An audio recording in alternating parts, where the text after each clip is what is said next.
Quite frankly, so many things have gone wrong.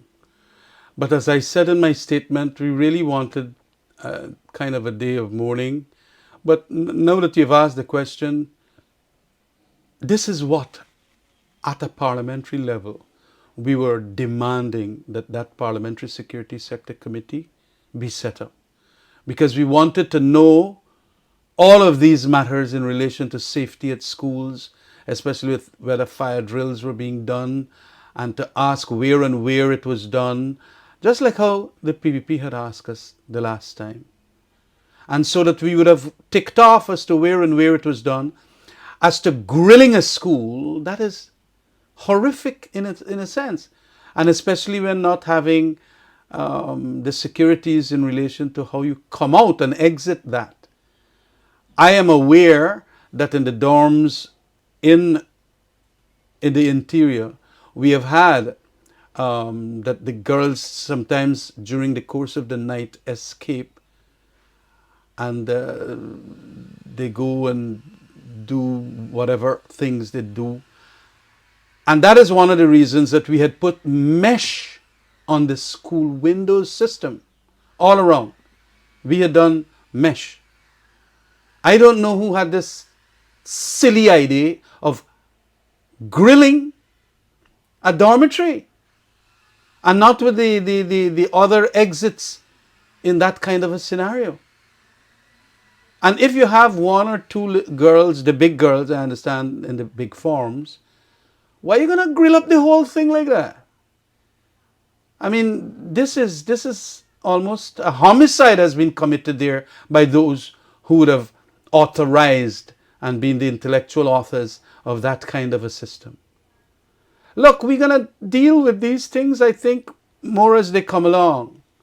But it is massive, massive liabilities and culpabilities on those who are in charge of school system and probably the region and probably the local government, ministers, and especially right down to the government. The government is ultimately responsible.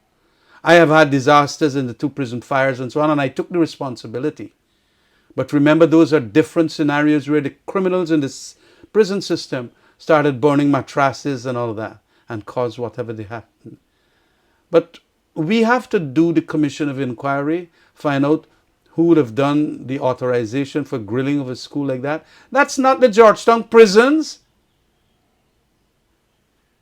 But, and as a grandfather of 2 small kids, I could feel the pain this morning when I got up and saw the thing on Facebook and so on. As to how those mothers, those relatives, the friends and families and all of that of these kids. And they're not only from Mahdia. I understand the majority are from Chinapao and other surrounding villages. And it is just horrible what has happened. And I don't know if we are a cursed country, man.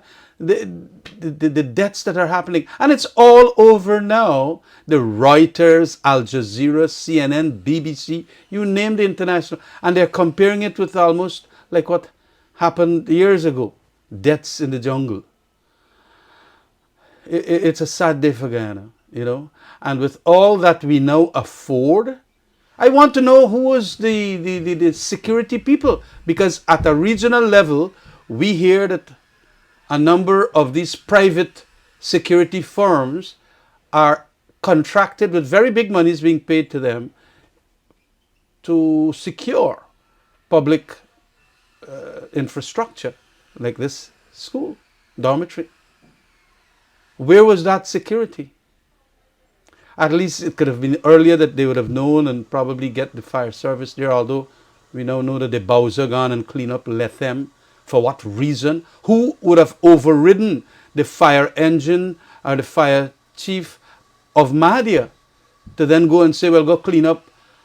And a Bowser of that nature ought not to go through the mud that we know is the road really to let him now. You're going to damage it. But this is where we need a commission of inquiry to get to the bottom of all of this. And those who are responsible, I hope that they take the responsibilities. But please, I urge again the Minister of Home Affairs, start the operationalizing of that public security sector reform committee so that we can start asking all these questions of all the things about fire, police, the prisons, and so on. And it comes so close to the prison breakout of Royston Williams, is it? Roydon Williams, Smalley. It's a shame what is happening in that sector now. And especially at a time when you have the financing to make sure that all that the loopholes were, we could have ensured that they are blocked. Khemraj, all of the major news networks internationally are carrying this.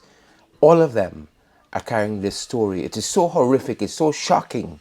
All of them have picked up on it. I think the administration would have rather this message about national transformation.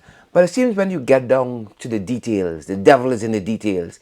Not really much is happening. Here's the biggest GDP and all of that.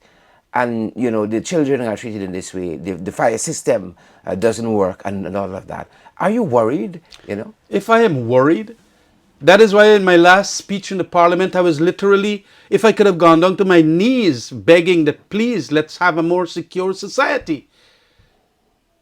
Security is one of the greatest pillars upon which society can be built. And what we are seeing with all the crimes and the ducking the crimes, a lot of crimes are underreported, as I explained in Parliament and all of that, but I get the impression that it is being ducked too. All of this is being ducked, and especially the ducking is as a result of not wanting that scrutiny committee, like a congressional committee that happens in America, whereby the opposition can ask all these questions and you are bound to answer them. You are subpoena witnesses. We could have subpoenaed people, the security officials and all of that, the fire people and all of that, to find out whether they are doing their proper work. And so we are going to be embarrassed internationally once again as to what has transpired here. And look, it is so beautiful souls, 20 and more children, our indigenous people. Look, I don't want to play so much of the politics now. There will be a time for me to do all of that. But it is a bloody shame what this government has done here. And I hope we get a commission of inquiry. I hope that the relatives and so on are counseled. I hope that there will be as great support for those relatives, the moms and so on, that you can't bring back the dead, but at least as best as possible to ease the pain and the grief. It is a horrific day for Guyana.